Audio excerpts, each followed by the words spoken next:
Assalamualaikum warahmatullahi wabarakatuh. Perkenalkan, nama saya Yana Octavia. NIM saya NIM 22F10007. Di sini saya akan menjelaskan tentang CP, yaitu cerebral palsy. Apa sih cerebral palsy?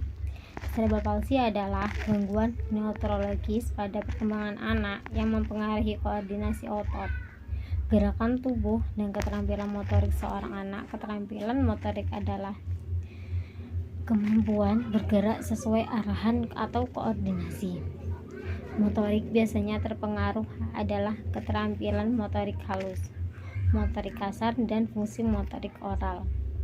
Cerebral palsy bukanlah suatu penyakit, namun kondisi di mana seseorang memiliki kekurangan yang disebabkan pertumbuhan otak yang tidak normal atau karena kerusakan otak.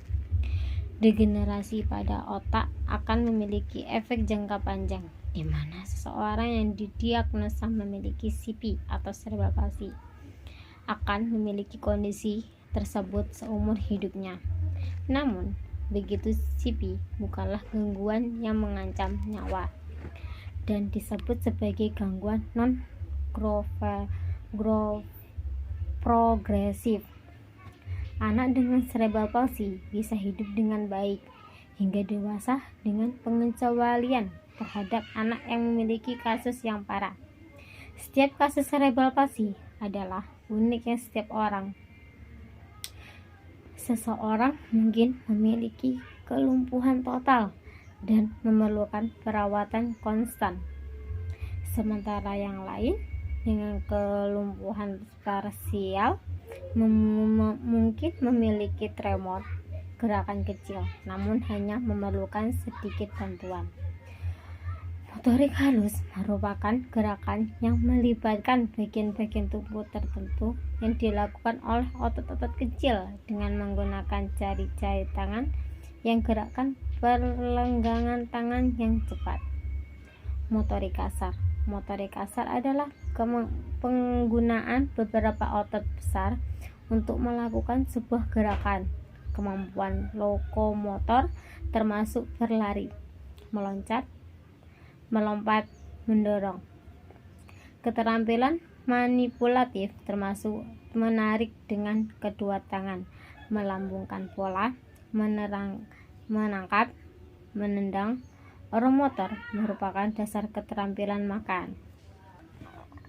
Mencangkup semua kegiatan yang menggunakan sistem gerak otot dari oral, sativi, atau rongga mulut seperti rahang, gigi, lidah, langit-langit, bibir, dan pipi.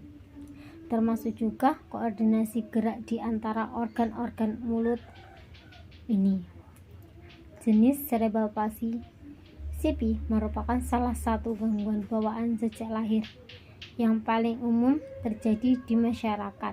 Gangguan ini dibedakan menjadi 3 jenis, yaitu spasifik cerebral palsy menyebabkan kekakuan dan kesulitan melakukan gerakan atetoid. Cerebral palsy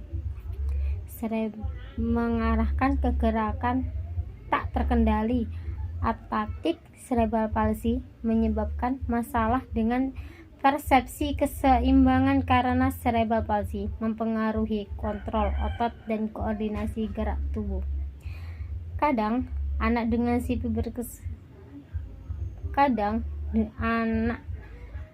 CP kesulitan untuk berdiri.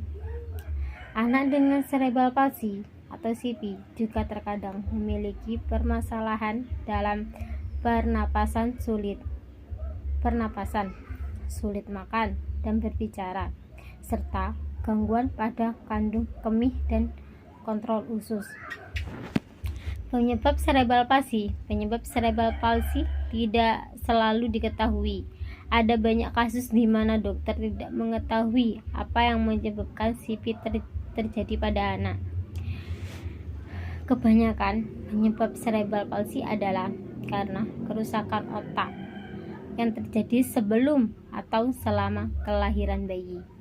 Ada juga yang terjadi setelah umur 3-5 tahun, yang mana pada saat itu merupakan gangguan perkembangan anak.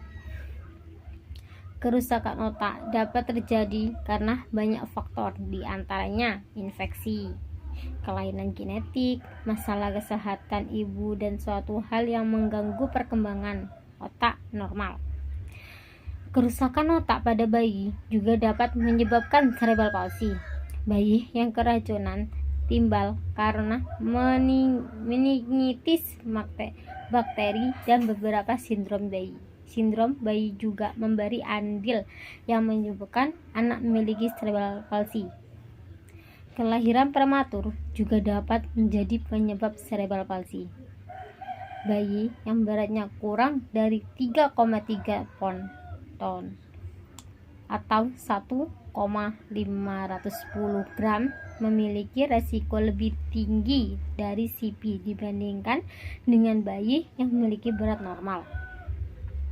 Kelahiran prematur dapat memberikan resiko kelainan pada perkembangan otak bayi yang bisa menyebabkan CP terjadi pada bayi tersebut. Gejala CP atau cerebral palsy. Seorang dengan cerebral palsy akan menunjukkan tanda-tanda gangguan fisik tertentu yang bisa kita amati. Gejala cerebral palsy adalah disfungsi gerakan yang dimiliki seseorang yang membuat kelainan pada lengan, kaki, dan bahkan wajah.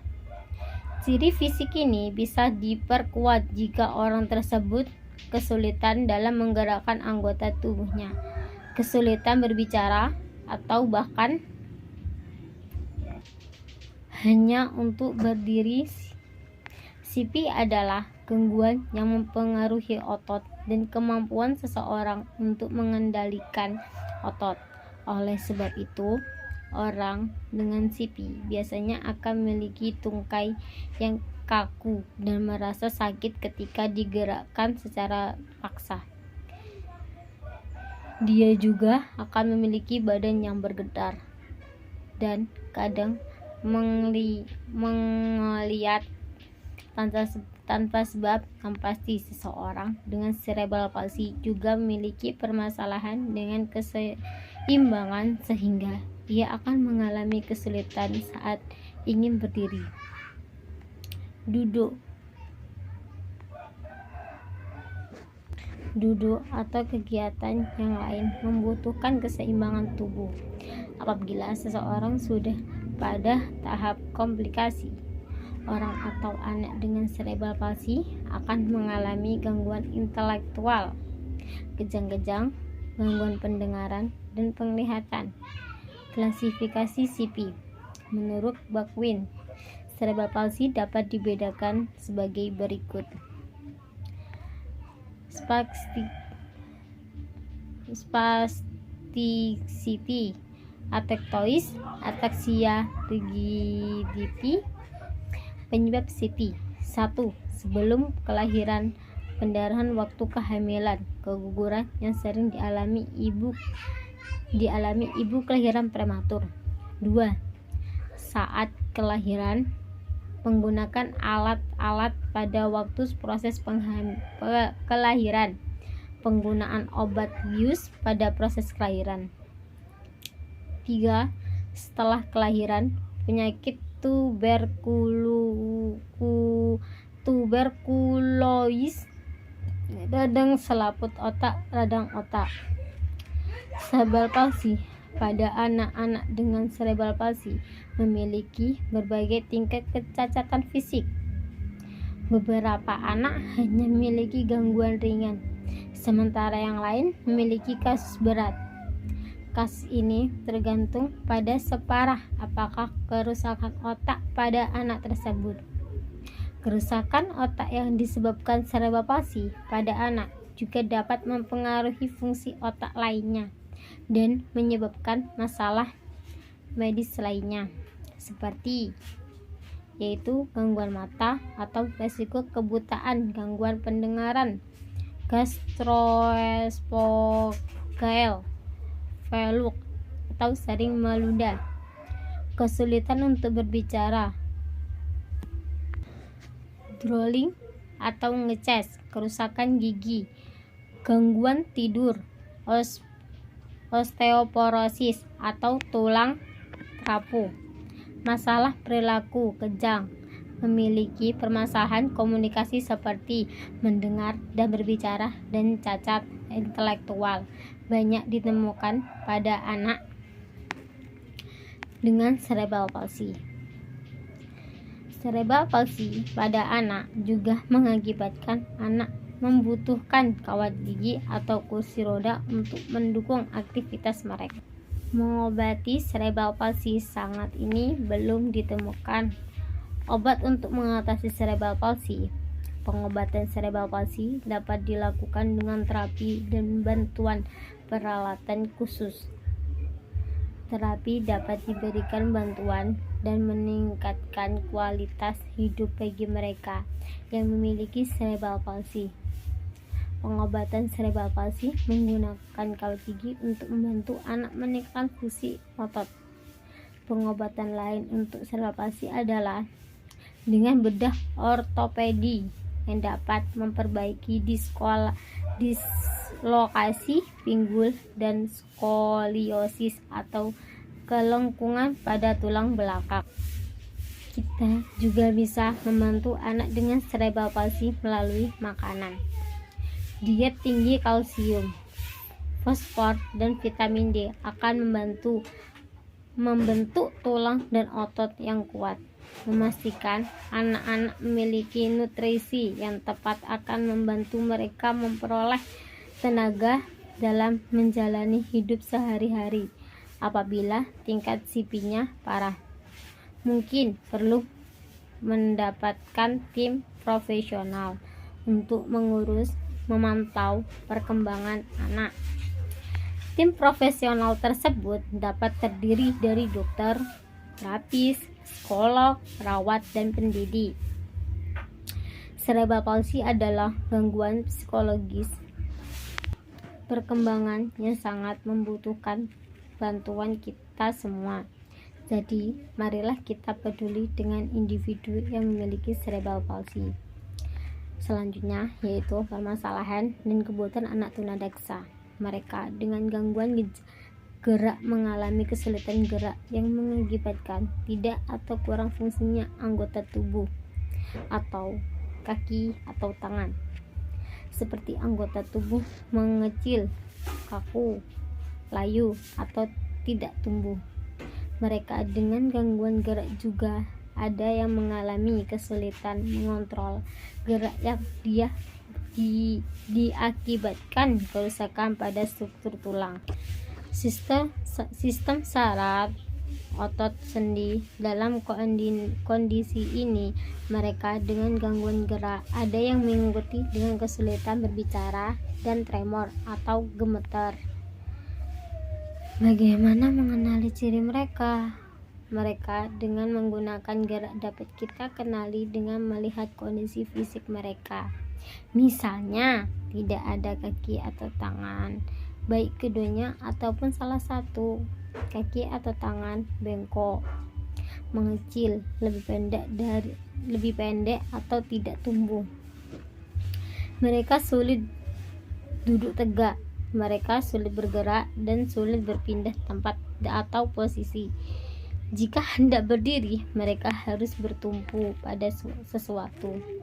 Mereka menjangkau sesuatu di tempat yang tinggi dan di tempat yang rendah seperti lantai. Terkadang bicara mereka tidak jelas dan membuat gerakan yang tidak terkontrol atau gerakan yang tidak disadari. Apa layanan atau sarana khusus yang dibutuhkan mereka? Yaitu mereka memerlukan dengan gangguan gerak membutuhkan sarana khusus seperti kruk dan kursi roda untuk membantu gerak mereka. Papan bidang miring atau ramp memiliki perlu untuk disediakan bila mereka berjalan dengan perbedaan ketinggian. Mereka membutuhkan gerak yang lebih lebar. Sangat baik bila di sepanjang dinding dipasangkan railing pegangan saat gerak atau berjalan. Sangat baik bila di sepanjang dinding dipasangkan railing agar mereka dapat berpegangan saat bergerak atau berjalan. Di antara mereka ada yang membutuhkan layanan terapi. Bagaimana membantu mereka? Yaitu dengan atau tidak kurang berfungsinya anggota tubuh, juga tidak kurang berfungsinya struktur tulang, sistem saraf, sendi, dan otot. Mereka lebih memfungsikan panca inderanya, juga memfungsikan anggota tubuh yang masih mampu. Bila tidak ada kedua tangan, mereka perlu berlatih untuk menulis dengan kaki. Bila tidak ada kedua tangan dan kaki, mereka perlu dibantu untuk berlatih menulis dengan mulut. Bantuan lain, kita dapat mendorongkan kursi roda. Setelah mendapat persetujuan dari mereka, bukan sekedar mendorong, tetapi kita dapat menyediakan papan bidang miring untuk memudahkan mereka bergerak atau berjalan. Bila mereka menggunakan truk, biarkan mereka memegang lengan dan bertumpu pada kita. Perhatikan, pindahkan barang-barang yang mengganggu gerak. Tawarkan tempat duduk dekat pintu. Letakkan barang-barang di tempat yang mudah dijangkau. Cara khusus lainnya, bicara lambat, jangan terlalu panjang kepada mereka dengan menggunakan gerak yang juga mengalami kesulitan berbicara. Untuk beberapa kondisi, mereka dengan gangguan gerak membutuhkan bantuan terapi yang sederhana. Kita dapat membantu memperkuat otot mereka dengan meminta mereka meremas malam atau lilin mainan, atau langsung berlatih kegiatan fungsional seperti makanan sendiri dengan sendok. Sejarah atau historis pendidikan anak tunadaksa. Anak dengan gangguan motorik atau bisa disebut dengan istilah anak tunadaksa erat hubungannya dengan anak cacat yang tidak berguna. Anak-anak tunadaksa atau cripple pada zaman Renaissance pernah disebutnya sebagai setan atau satan, yang disejajarkan dengan makhluk jahat atau evil dan tidak pantas untuk diberi hidup. Dengan demikian, tidak ada artinya sama sekali keberadaan anak tunadaksa. Namun, dengan perkembangan perhatian masyarakat baik di Indonesia maupun di dunia mulai menyadari keberadaan anak tunadaksa atau anak dengan gangguan motorik, masyarakat mulai mengakui keberadaan dan mulai menyadari bahwa anak tunadaksa tersebut memiliki potensi seperti anak normal jika mendapatkan pelatihan atau pelayanan pendidikan yang tepat. Oleh karena itu, perkembangan pelayanan pendidikan yang dipelopori oleh para ahli mulai berkembang di seluruh dunia. Dr. William John Leeds merupakan seseorang ahli ilmu kedokteran yang pertama kali tertarik meneliti dan mendorong anak-anak menunjukkan gejala spastik diplegia pada tahun 1861. Hasil kerja Dr. William John Leeds kemudian diikuti ahli-ahli lain seperti Dr. Ronald Sigmund Freud tahun 1883 dan Sir William Osler. Di Inggris, pertolongan dan pelayanan pendidikan bagi anak tunadaksa dimulai dari kasus-kasus cerebral palsy secara individual. Pada tahun 1941, Henry Weston merupakan orang pertama yang memberikan pelayanan dan pertolongan pada anak tunadaksa atau cerebral palsy. Setelah mempelajari cara-cara bekerja yang dilakukan oleh Phelps yang sekaligus menyelenggarakan asrama bagi anak-anak tunadaksa. Tahun 1948, jumlah sekolah untuk anak tunadaksa bertambah 2 buah, yaitu Westella di Aldington dan Colesholm School di Birmingham. Kedua sekolah tersebut memiliki peran penting bagi perkembangan pelayanan pendidikan anak tunadaksa, terutama cerebral palsy, di seluruh Inggris sejak dahulu hingga sekarang. Perhatian masyarakat di seluruh dunia dengan anak luar biasa semakin mempercepat laju perkembangan pertolongan dan pelayanan pendidikan bagi anak tunadaksa. Cepat laju perkembangan tersebut juga terjadi di Indonesia. Perkembangan layanan pendidikan bagi anak tunadaksa di Indonesia dapat dipisahkan dari keberadaan Rehabilitas Sentrum atau RC di Surakarta di bawah naungan Departemen Sosial dan Departemen Pertahanan yang didirikan oleh Prof. Dr. Soeharto tahun 1946, yang kini bernama Pati Sasana Bina Daksa dan terletak di belakang Rumah Sakit Moewardi, Surakarta.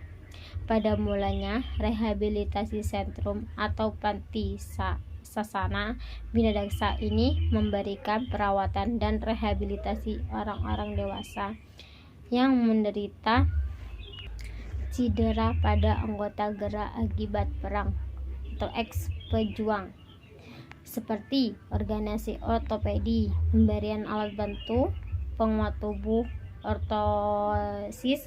Semakin lama pengunjung rehabilitasi sentrum tidak hanya serta ex-pejuang atau korban perang saja, tetapi juga penderita cacat usia anak-anak. Maka pada tanggal 5 Februari 1953, Dr. Soeharto bersama dengan organisasi ibu-ibu Surakarta mendirikan Yayasan Penderita Anak Cacat atau YPAC yang bertempat di Jalan Slamet Riyadi 364, Surakarta. YPAC ini khusus untuk memberikan pertolongan bagi anak cacat atau tunadaksa usia anak-anak. Pada awalnya, YPAC hanya memusatkan perhatian pada bidang perawatan anak cacat tubuh. Akan tetapi, dalam perkembangan YPAC juga menangani aspek sosial dan pendidikan, termasuk juga untuk anak cerebral palsy.